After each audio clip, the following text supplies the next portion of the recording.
You check your phone again. You don't even know why. There was no buzz, no sound. Your hand just moved on its own. But the real answer is far stranger than a bad habit. Your thumb has done this thousands of times today. It is not weakness. It is not a lack of willpower. It is something far older than the phone in your hand. Something that was built into you long before screens existed, long before electricity, long before agriculture. It was built into you on the savannah. Think about what your hand is actually doing when it reaches for that phone. It is scanning. It is searching for new information, just in case that information matters for your survival. Your brain did not evolve to relax. It evolved to monitor. Every flick of your thumb is your ancestors' eyes scanning the grass for movement. For most of human history, information was survival. A rustle in the bushes could be the wind, or it could be a predator. The humans who checked, who turned their heads toward uncertainty, lived longer than the humans who didn't. The ones who ignored the rustle sometimes became dinner. So evolution did something simple. It made checking feel good. It made not checking feel uncomfortable, almost itchy, almost wrong. This is called a variable reward system. Researchers have studied it for decades, starting with psychologist B.F. Skinner in the 1950s. Skinner ran experiments with pigeons and levers. Some pigeons got food every single time they pressed the lever. Other pigeons got food only sometimes, unpredictably. Which pigeons pressed the lever more? Not the ones who always got rewarded. The ones who never knew when the reward was coming pressed the hardest, the fastest, and the longest. Uncertainty, it turns out, is more addictive than certainty. Now think about your phone. You don't know if the next scroll holds something interesting. You don't know if the next notification is good news, bad news, or nothing at all. That uncertainty is not an accident. It is the exact same mechanism Skinner found in his pigeons, except now it lives in an app, and the lever is your thumb. But why does uncertainty feel so good in the first place? The answer lives inside a chemical called dopamine. Most people think dopamine is the pleasure chemical. It's not. Neuroscientist Wolfram Schultz discovered something different in the 1990s while studying monkeys and reward. Dopamine doesn't spike when you get the reward. It spikes when you anticipate the reward. It is the chemical of wanting, not the chemical of having. This means the moment right before you unlock your phone, your brain is already lit up. The anticipation is the high. The actual content barely matters. You could open the app and see nothing interesting at all, and your brain already got its hit just from the reaching.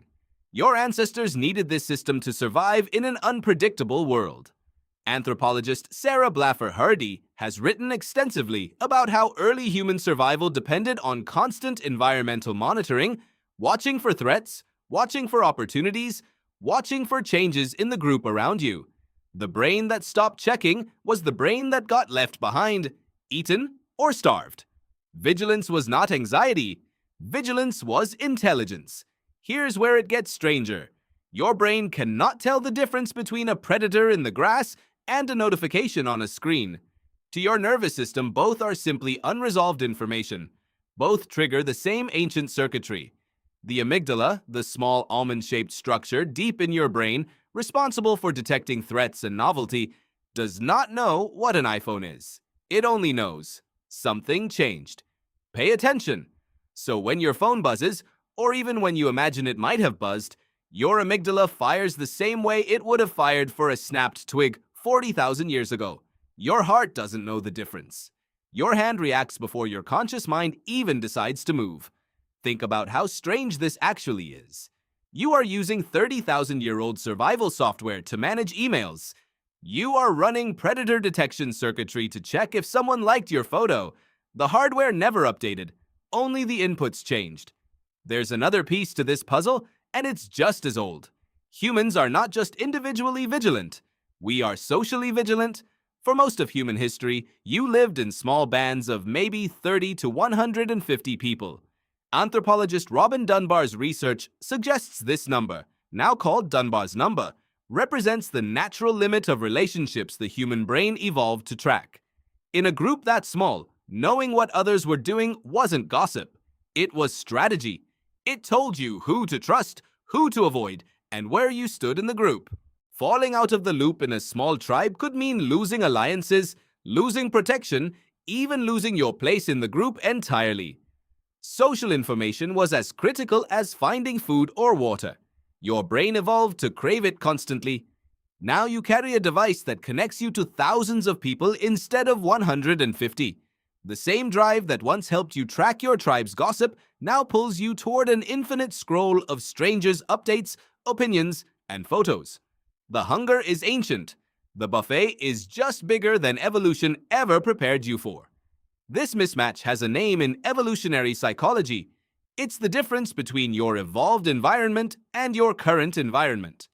Researchers sometimes call it an evolutionary mismatch, the same concept used to explain why we crave sugar in a world full of sugar, or why we feel anxious in social situations even when no real threat exists.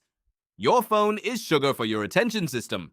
It offers the exact stimulus your brain evolved to crave in quantities your ancestors never could have imagined. Here's the twist almost nobody talks about. The discomfort you feel when you're not checking your phone isn't really about the phone at all. It's about uncertainty itself. Humans evolved to find unresolved information deeply uncomfortable. An unanswered question, an unfinished story, a silence after a message was sent. Psychologists call this phenomenon related to the Zeigarnik effect, named after psychologist Bluma Zeigarnik, who found in the 1920s that people remember unfinished tasks far better than completed ones. Your brain holds onto open loops. It wants closure. A notification you haven't opened is an open loop. Your mind will not let it go until it's resolved, the same way your ancestors' minds would not let go of an unexplained sound in the dark. So every time you check your phone, you're not checking for fun. You're closing a loop your ancient brain refuses to leave open. And the moment you close one loop, 3 more open. A reply needs a reply. A like invites another scroll.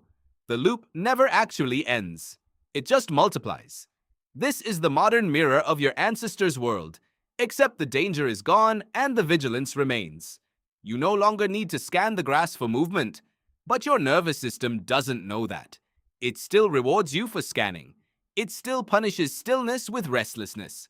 Calm, to your ancient brain, can feel like danger, because calm meant you weren't paying attention, and in the old world, not paying attention could get you killed.